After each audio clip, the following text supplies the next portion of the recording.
Brindisi, let's start with you. How do you define the term equality? Good morning, Senator. Equality to me means justice for all, everyone being equal under the law. Great.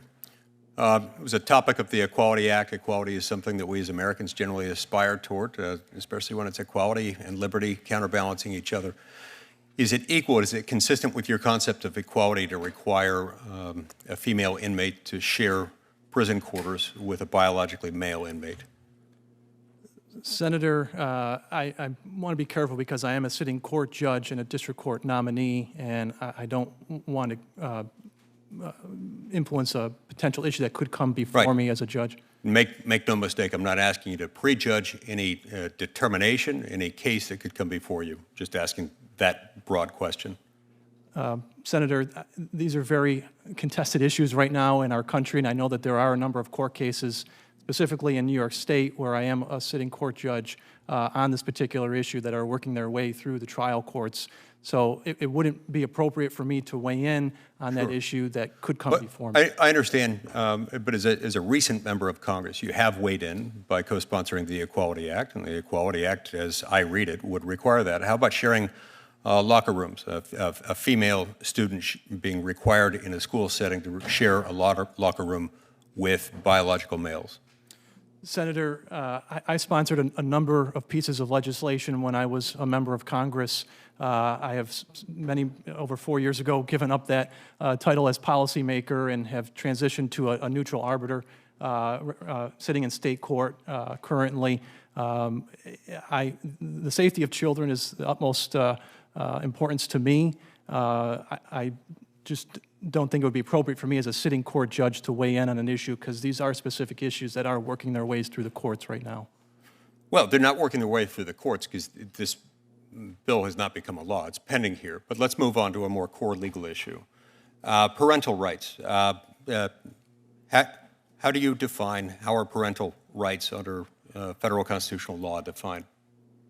Well, Senator, under the Constitution and under Supreme Court precedent, parental rights such as right to child custody, right to make decisions about child rearing are fundamental rights.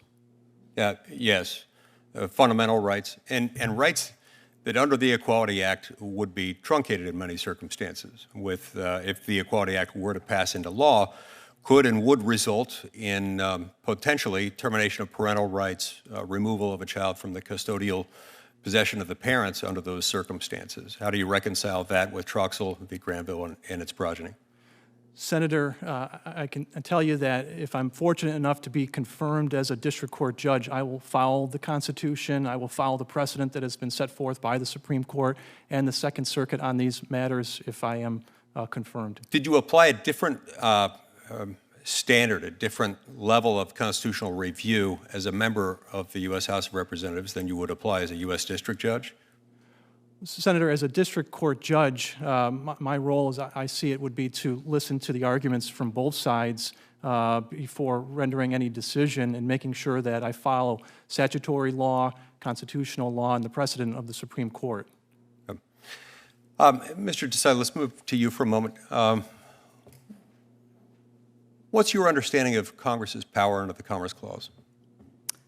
Senator, under the Commerce Clause, Congress has the power to regulate interstate commerce. And what does that entail? To make acts that regulate commerce that travels between the states primarily. In your view, based on the precedent, what are the limitations on Congress's Commerce Clause power?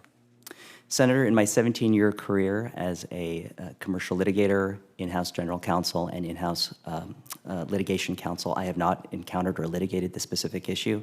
If I'm faced with it, if I'm fortunate to be confirmed, I will thoroughly research the law, apply Supreme Court and Ninth Circuit precedent to the facts of the case, and render a decision impartially. Okay. Let's talk about something more commonly encountered, Rule 12b-6. What does a complaint need to have? What does it need to do or not do in order to avoid dismissal under Rule 12b-6? To survive a 12b-6 motion to dismiss for failure to state a claim, the well-pled complaint must be taken as true by the judge, and it must satisfy each element of the claim that is being sought to be dismissed. How about the elements of a preliminary injunction? preliminary injunction require establishing a likelihood of success on the merits under Rule 65, as well as demonstrating no adequate remedy at law. It involves the assessment of the balance of interest between the parties, as well as the public interest. Okay, one brief follow-up. How would you define your litigation experience? Looking at your resume, you've got an impressive academic and professional record. It's been primarily not in litigation. How would you define what your experience in litigation has been? Senator, the majority of my career has been as a litigator. I spent 8 years as a complex commercial litigator at Osborne Maladon before becoming a litigation counsel and chief litigation counsel at Honeywell in 2 of the 4 divisions, where I managed a significant docket of commercial, personal injury, toxic tort, IP, qui tam matters, where I managed counsel and I directed strategy for those matters. Okay, great. So this was not just M&A stuff, litigation nuts and bolts. Fantastic. By the way, just out of curiosity, I don't remember the full name of qui tam. I'm not going to ask you to answer that now. I'm going to look that up later. I can't ever remember it. It's too long. Thank you. Senator Ossoff. Thank you, Mr. Chairman. First, yes or no question, please, for each of you from Judge